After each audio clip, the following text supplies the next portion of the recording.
What's going on, guys? Briar Rabbit here. Today is Friday. That means Zer is back in the tower. He's hanging out right over here in the hangar. We're going to take a look at what he's got. I'll give you guys some recommendations as well. First of all, we've got the glass house for the Titan. The main perk on this is Bathed in Light. Blessing of Light and Weapons of Light last longer. In my opinion, this thing has always been a second best to the Helm of Saint 14. Being able to truly be protected in that bubble just always has seemed more useful. And because those bubbles are often so stationary, I never really feel like I need to roam that far away from them and still feel that effect. I have used this in PvP on occasion. It can be kind of fun to mess around with in PvP, but frankly, there are far better exotics in PvP for your Titan.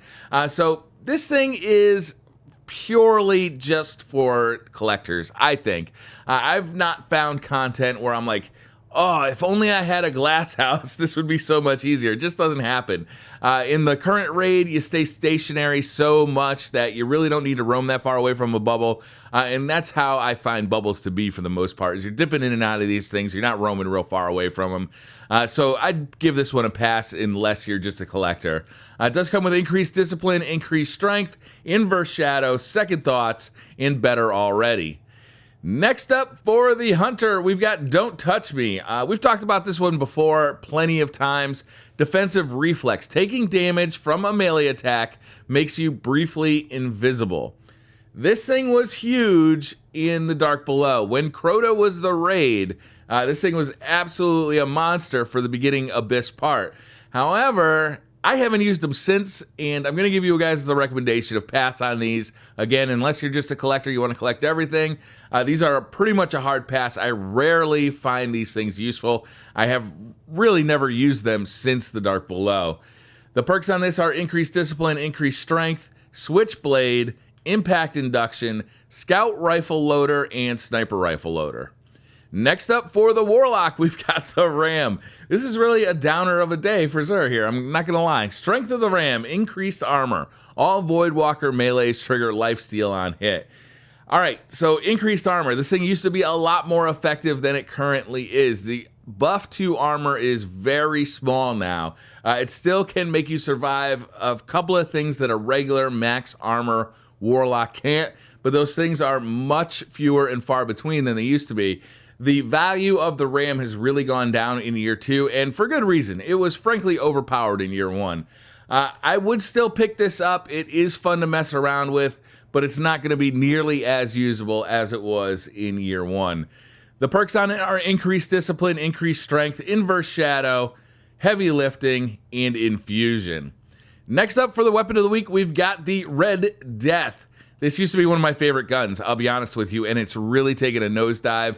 For some reason, this pulse rifle has it's been nerfed, and it's never been brought back up to the power that it needs to be a Crucible contender.